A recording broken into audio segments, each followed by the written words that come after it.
Les essentiels du bassin, partenaire des cinémas grand écran, de la Teste et d'Arcachon avec le directeur Patrick Gabé. Bonjour Patrick. Bonjour. Alors il faut d'abord, avant d'évoquer les films qui sont à l'affiche à partir de ce mercredi 27 mai, évoquer la bonne santé du cinéma avec beaucoup de films qui cartonnent et notamment Michael, avec Michael Jackson, le biopic. Avec le biopic de Michael Jackson qui fait un score qui va dépasser Bohemian Rhapsody. Oui.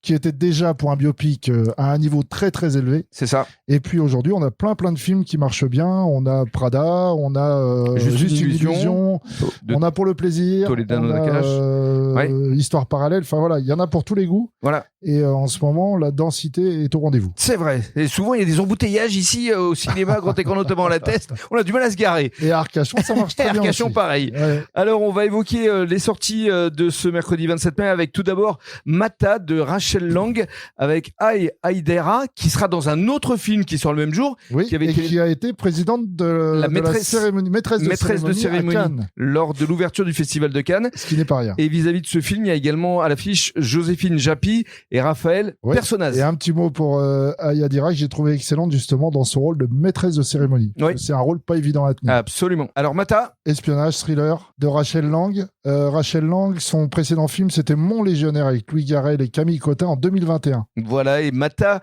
donc c'est cette jeune femme qui a été blessée lors d'une opération clandestine au Niger, jouée par donc Aïdara.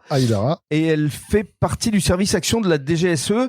Elle perd la trace d'Antoine, son compagnon, capturé sur place, et à son retour, elle est affectée à la sécurité intérieure du territoire, se retrouve dans les Alpes, mais une ombre semble relier ce dossier à l'embuscade en Afrique de son compagnon. Exactement. Donc elle n'aura de cesse que de le retrouver, forcément. Ouais, et film à rebondissement. Et à noter la présence également de Raphaël Personnaz, absolument. Qui a débuté au cinéma en 2001 dans Le Roman de Lulu. Alors donc, autre film avec la présence d'Aïdara, c'est L'objet du délit et avec Agnès Jaoui et aussi Daniel Auteuil. Exactement, donc L'objet du délit de Agnès Jaoui. Agnès Jaoui, bon, on la présente plus, bien sûr, la compagne de feu notre ami Jean-Pierre Bacry que tout le monde aimait. C'est ça. Et là, elle reprend effectivement une tête d'affiche avec Daniel Auteuil. Alors ça se passe dans les coulisses d'une ambitieuse production de l'opéra Les Noces de Figaro, mais les tensions montent lorsqu'une accusation d'agression sexuelle éclate.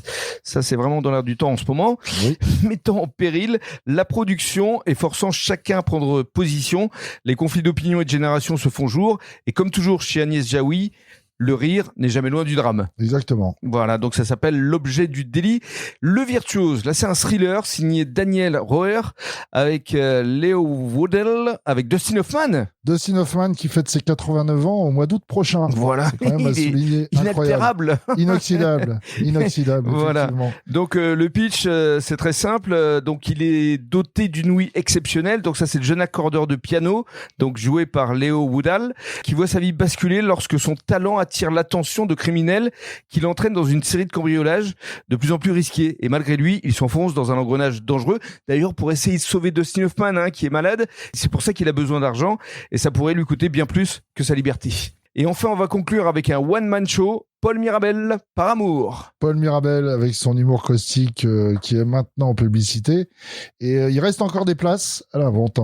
Mais dépêchez-vous parce qu'il en reste peu. C'est demain. C'est le 28 mai à 20h et il en reste pas beaucoup. Voilà, séance unique. Donc je lis son pitch. Il avait écrit « Mon nouveau spectacle Par amour est désormais complet à Paris ainsi que dans tous les zéniths de France. Du coup, on a décidé d'organiser une séance unique au cinéma le jeudi 28 mai pour que vous puissiez le voir. Surtout le moment où je parle des urologues et de la pâte patrouille.